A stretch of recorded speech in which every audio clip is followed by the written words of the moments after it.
Okay guys, so here we are again, back for another train ride with Elsie, because she loved her first one so much, didn't you? So we thought we'd take her out again on a train, and this time we come to the Chasewater Railway in Chasewater Country Park. Let's see if she enjoys this one.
And it's a sign, takes you to the big building. Alright? Yeah, because you work in the railway, got to put on early and then popping out to the train goes. The track was 2'6".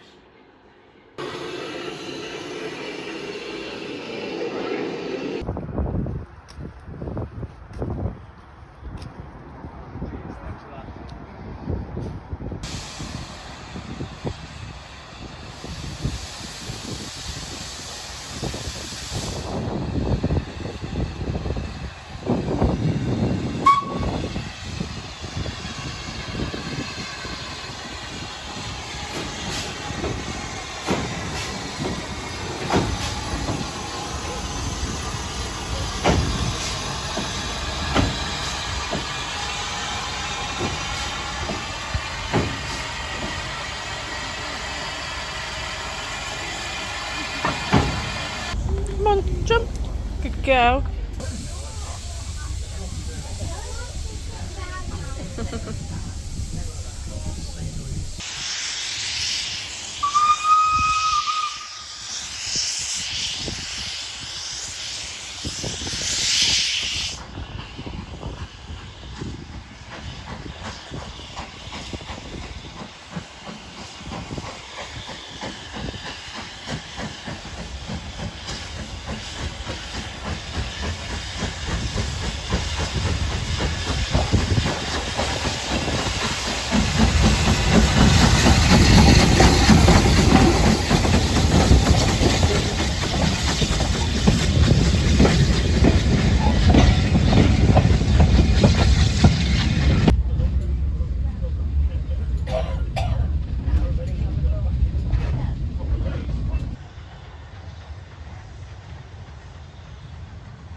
Right, so we've come back to the shop. That was the Chasewater Railway. I hope you enjoyed a look round with me, Emily and Elsie. Elsie's second train ride, and again she went free of charge. It was £7.95 each for me and Em, which was great value for money again in my opinion. That's for unlimited train rides it turned out. We didn't quite know on the day, but we checked the tickets afterwards and that was an all-day rover. The line's about 2 miles long. It's so it's not the longest line in railway preservation, but again, nice short journey. You can break your journey at one of the stations. There's 4 in total, and because you're in the country part, you've got a nice place to have a walk round. A dog could stretch her legs.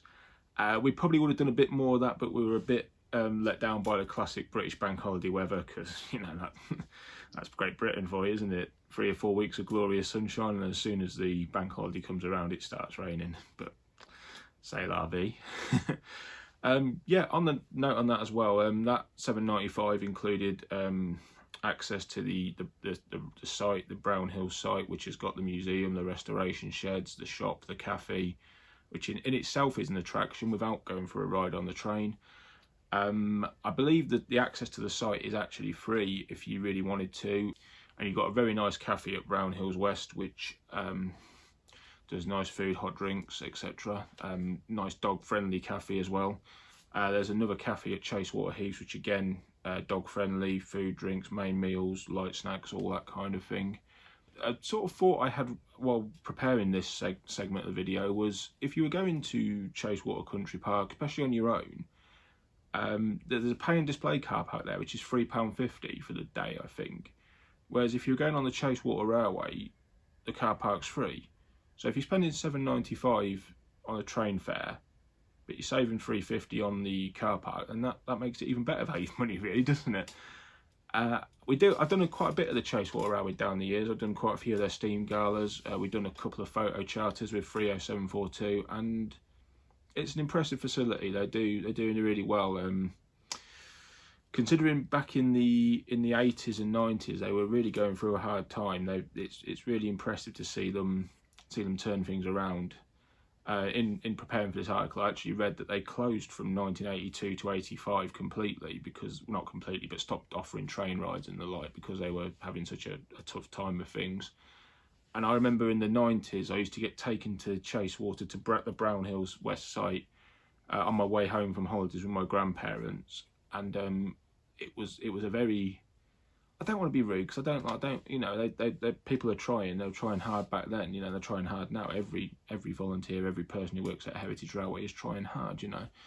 But it was a site that I really thought, even as a child, I worried about the place. I thought that I don't know if they're gonna, how much longer this is going to be here. So to see them doing well is fantastic. And there was lots of people having a train ride using the cafe was rammed. It really was, which is great to see. I genuinely believe good catering facilities are key to Heritage Railways these days. If you can get, I mean, we had a couple of small breakfasts and 2 hot drinks, and that actually cost us more on the train ride. So that probably tells you all you need to know about how vital cafes are to railways and income streams. Yeah, at the loco we had in steam, we had another Hunslet 16-inch saddle tank, because the engine we had at Buckinghamshire Railway Centre in the last video we did was a Hunslet 16-inch saddle tank, which had been made to look like a certain well-known tank engine from the island of Sodor. This one, 3783, is more in its original condition with the saddle tank and how they would have looked in their working life. It's running as Hollybank number 3, which isn't strictly accurate. It is, Hollybank number 3 was a 16-inch Hunslet saddle tank, but not this one. This one was Darfield number 1, which was a different colliery. It runs as Hollybank because it's more appropriate to the area we were in, the Cannock Chase colliery network, that kind of thing. We also had a bit of a bonus towards the end of the day, a 165 horsepower Ruston shunter, double-headed with Hollybank on the final train. There should be a clip of that in the video, you'll see. Friend of the channel, Laurie, from Laurie's Mechanical Marvels, one of his fleet is one of those, so you might recognise it for some of his videos. Have you guys been to Chasewater? Did you enjoy it? Tell me what you think in the comments. An interesting thought I had about this one was we paid £12.50 per person at the Buckinghamshire Railway Centre, which included the museum train rides, etc. And we paid £7.95 each at Chasewater, which again included the museum train rides, etc, etc. Any thoughts on which of the two you've seen that you think's better value for money? Which one you prefer to visit? Another note on Chasewater is because you're in the country park, it's a great place. Again, if you've got family and stuff, it's not just trains. You can have a walk in the park, take the dog for a walk. I believe there are like children play area and stuff like that further towards the actual sort of pay and display car park areas and things like that. So again, it's a nice short train ride. It's not a long haul, so if you have got young family, it doesn't go on too long. There's less risk of getting bored, but you can have those multiple train rides. Yeah, hopefully we're going to do a few more of these let's visit videos, as we've now decided to call them. Another note is the cafes are open all week, so if you just wanted to pop in for a bite to eat and a drink, not have a train ride, then you can do that. I don't know if there's access to the museum and the areas like that when the railway's closed, when there's no trains running, but we can look into that. But yeah, hope you enjoyed it again. Hope you keep tuning into the channel. We will have some more content soon. We will have some model railway content soon, I promise. I'm just putting a few video ideas together for that. Yeah, if you enjoyed it, please like, share and subscribe, and I'll talk to you in a while.